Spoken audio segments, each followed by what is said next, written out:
The meeting that is taking place as we speak in Jerusalem between Jared Kushner and Israeli Prime Minister Netanyahu, he said the Israelis should not be striking in Gaza because he says Hamas has agreed to lay down their weapons after that meeting yesterday in Egypt between senior Hamas leadership and Jared Kushner, along with the American mediators on the ground. And so today we had a very good meeting. We were there for almost 4 hours with him and his team going through all the different details.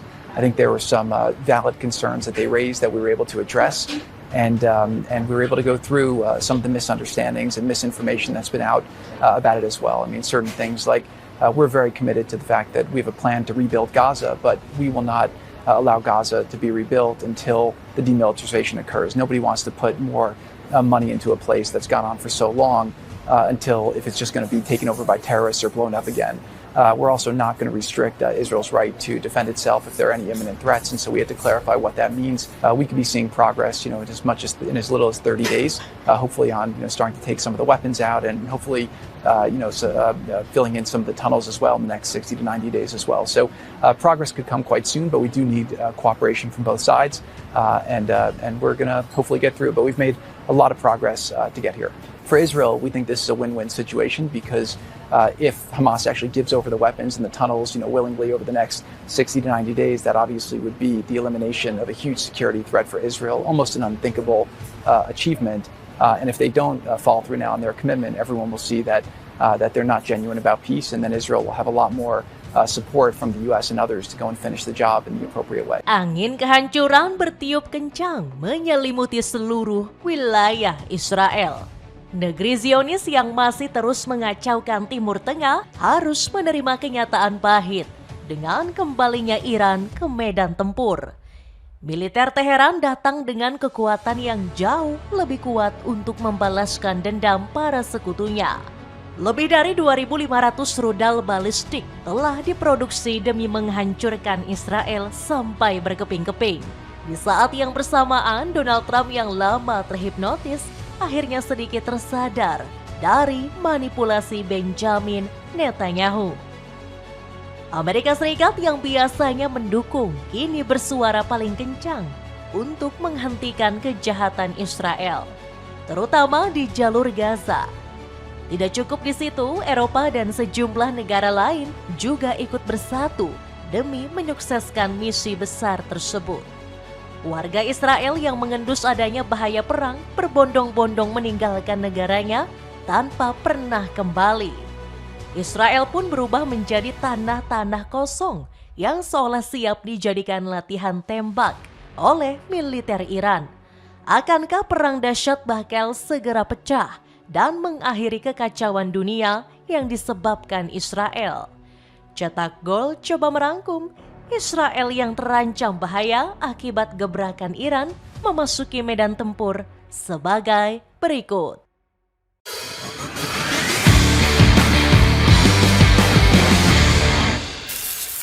Iran dan negara Muslim akhirnya berperang melawan Israel hentikan Gaza.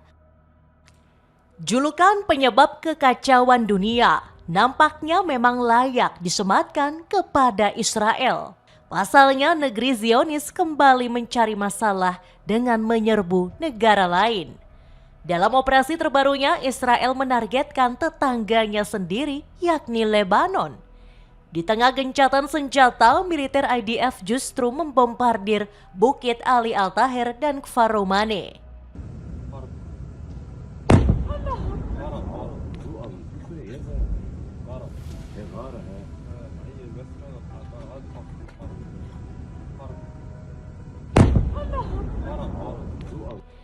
Sejumlah laporan menyebut Israel menggunakan pesawat tempur dalam serangan tersebut. Adapun alasan Israel menyerang kedua wilayah itu dikarenakan titiknya yang strategis dan berdekatan dengan kota Nabatiyeh. Beberapa waktu terakhir, Israel memang dilaporkan ingin merebut wilayah tersebut. Sebagai informasi, Nabatiyeh merupakan satu pusat perkotaan terbesar di Lebanon Selatan. Namun rencana mereka tidak berjalan lancar karena terus dihalangi kelompok Hizbullah. Sebagaimana dikatakan anggota parlemen Hizbullah, Hassan Ezzedine, yang bersumpah bakal melindungi wilayah tersebut.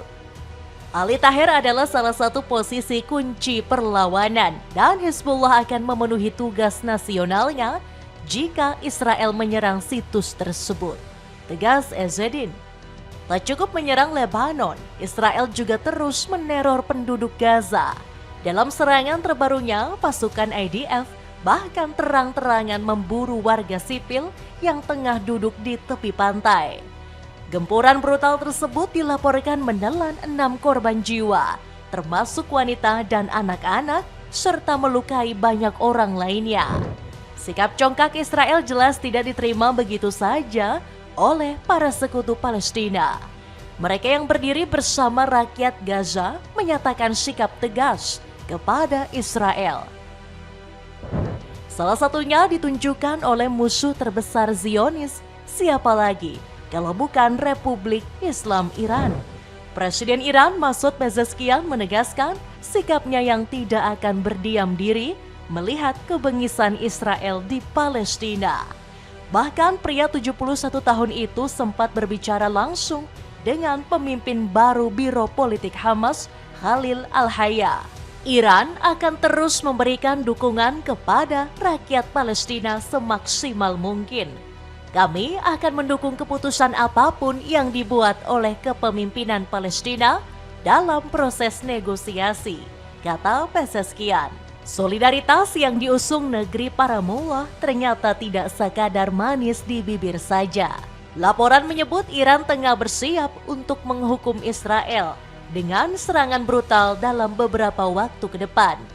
Hal ini dilontarkan oleh pejabat senior IRGC bernama Yadollah Jovani. Mengutip laporan Mer News, Iran bahkan sudah menyiapkan rudal balistik Shejil untuk merealisasikan rencana tersebut. Senjata tersebut mempunyai manuver lincah sehingga diyakini bakal kebal dari sistem pertahanan udara Israel. Terlebih, rudal Shejil diprediksi hanya membutuhkan waktu 7 menit untuk meluncur dari Teheran ke jantung pusat kota Tel Aviv. Di samping itu, Jovani sendiri begitu yakin dengan rencananya karena faktor kelemahan yang terus ditunjukkan Israel.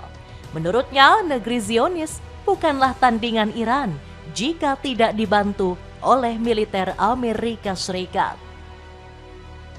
Benar saja, Israel hanya bisa menganga menyaksikan kedikdayaan Teheran.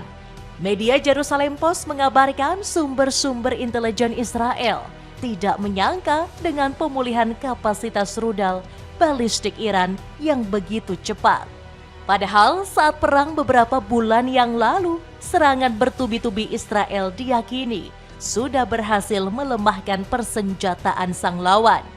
Bahkan menurut mereka, dampak tersebut sudah cukup menumbangkan militer Iran untuk hitungan tahun.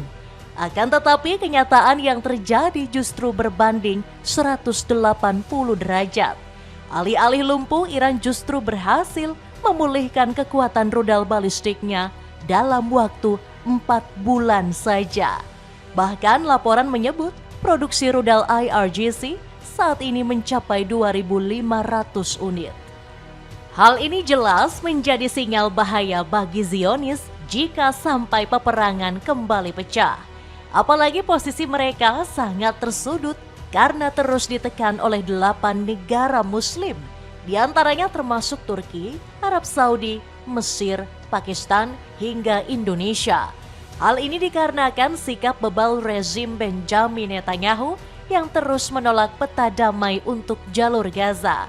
Posisi-posisi ini merupakan penolakan langsung dari rencana komprehensif, membahayakan implementasinya, dan pada dasarnya merusak upaya kolektif yang dilakukan untuk mencapai perdamaian yang adil dan abadi.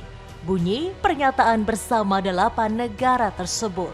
Dari sejumlah negara tadi, salah satu yang paling menarik adalah Turki.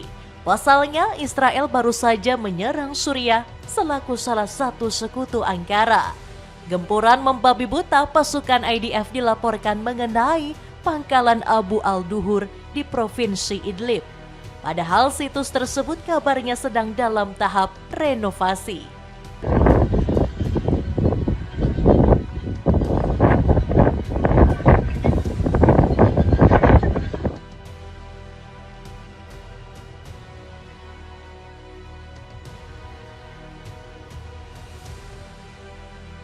Perilaku keji Zionis ini justru berpotensi menjadi blunder.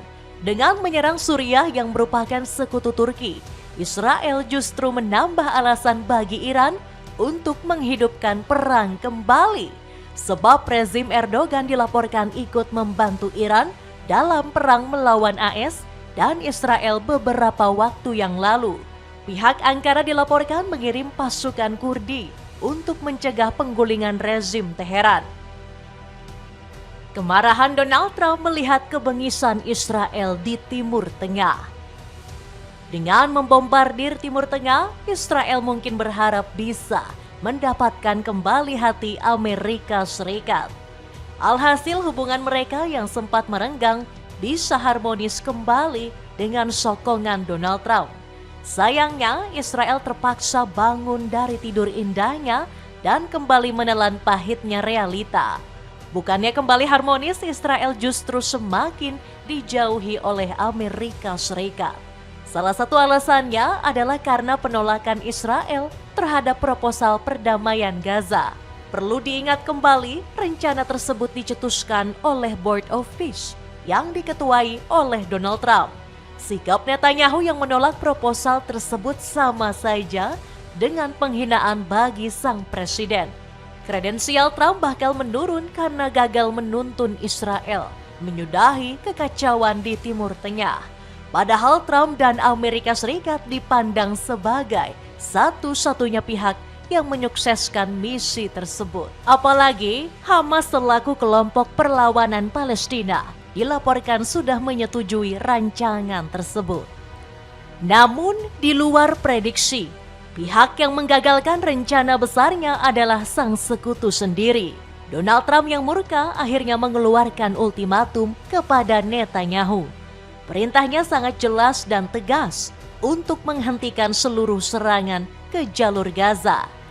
Demi merealisasikan misi besar itu, Donald Trump sampai mengutus menantunya sendiri, Jared Kushner. Pria 45 tahun itu terbang ke Israel untuk melobi Netanyahu. Tidak cukup di situ, Kushner juga dilaporkan menjalani pertemuan dengan pihak Hamas. Menurut sumber-sumber diplomatik Palestina, pertemuan itu berjalan sangat positif hingga membuat Israel gigit jari.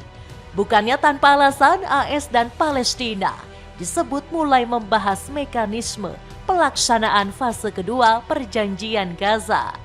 Makanya mereka sudah setuju dengan kesepakatan yang ada tanpa perlu melakukan amandemen terhadap perjanjian awal. Wajah Israel pun semakin tercoreng usai berita besar ini disiarkan media-media Amerika Serikat.